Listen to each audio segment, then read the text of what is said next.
Greetings and welcome to this edition of If I Should Die Before I Wake. On this edition, we'll visit a camouflage blanket operation where volunteers from all over the world work with the Ukrainian military to create camouflage blankets to be used from everything from soldiers to tanks to weapons, anything that needs to be hidden from the Russian invaders. But before we get to that, I'd like to mention a few things about the Russian invasion of Ukraine. As I record this, Ukraine is recovering and grieving from yet another night of Russian drones and missiles. The death toll keeps rising. As of now, 31 people have died, including a 2-year-old child, and 159 people have been wounded. This latest attack was centered on the capital city of Kyiv, to go along with recent attacks on the cities of Kharkiv, Sumy, and Odessa this past week. The rhetoric between Russia and the United States has escalated in the past weeks, and it seems that Russian President Vladimir Putin has responded with intensified attacks on Ukrainian innocent civilians. So far, there has not been any concrete steps put forth by the United States, but Ukraine remains hopeful. Like any country, fighting corruption is a never-ending battle. There always seems to be an element within all governments where corrupt people attempt to capitalize and take advantage of opportunities for their own benefit. In addition to that, there is always the threat of foreign interference that needs to be constantly monitored and stamped out.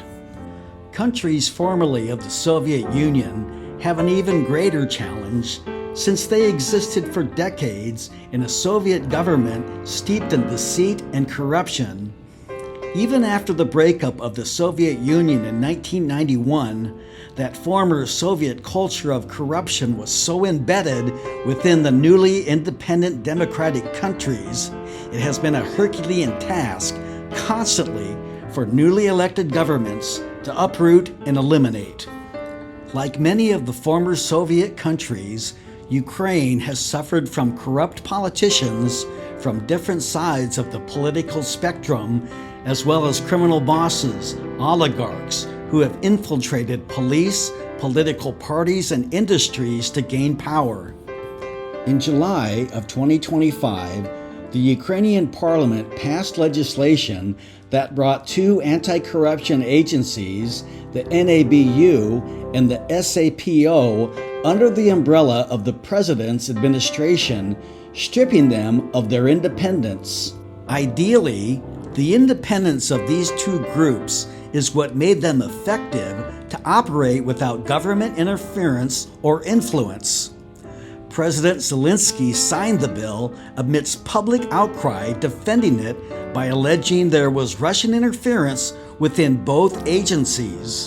The Ukrainian people were not having it and gathered for the largest public protest since the Maidan Revolution of Dignity back in 2014. Since then, President Zelensky has walked back his defense of the legislation, and just last night, the parliament passed legislation that restored the independence of these 2 anti-corruption groups, and President Zelensky signed it to the relief of the public and also to Ukraine's Western allies. Despite the controversy and the protest, the good news in all of it is that democracy in Ukraine is working. It would have been impossible to imagine in the early days of Ukraine's independence to witness a public protest against the government that would have been tolerated, much less been brutally suppressed. Democracy in Ukraine is working. Since going to Ukraine after the invasion by Russia in 2022, I always keep looking for other ways to volunteer, other ways to help out. There are so many options, but most require a commitment to a longer period of time, longer than I am able to commit to. There was one volunteer organization that kept popping up, and that was the Swamp Brotherhood. First of all, I love the name, Swamp Brotherhood. Mysterious, funny, and strangely compelling. I was immediately interested and wanted to find out more. There was a website and a Telegram channel for more information. It was there I met Irene. Irene helps organize and run the operation. I found out that the Swamp Brotherhood's mission was to make the camouflage masking for the Ukrainian military. This masking is used to cover and hide soldiers, vehicles, weapons, hiding anything that might be a target for the enemy's attacks and drones. I was invited to the headquarters, and when I arrived, I found a beehive of activity, people of all ages, busy working away at their stations. I was quickly welcomed and taken to one of the stations to learn how to go about making the camel blankets. I soon got the hang of it, and I got to know some of the group who spoke a little English. There were volunteers from all over the world. I met Robert, a volunteer from Long Island, and also a grandmother and her granddaughter Katya. Katya at the time was about 12 years old, and she came and worked next to me. Katya knew some English, and she told me she was a dancer and dreamed of being a professional someday. The mood was bright and productive. During the breaks, we drank our coffee and sampled some of the pastries donated for the group.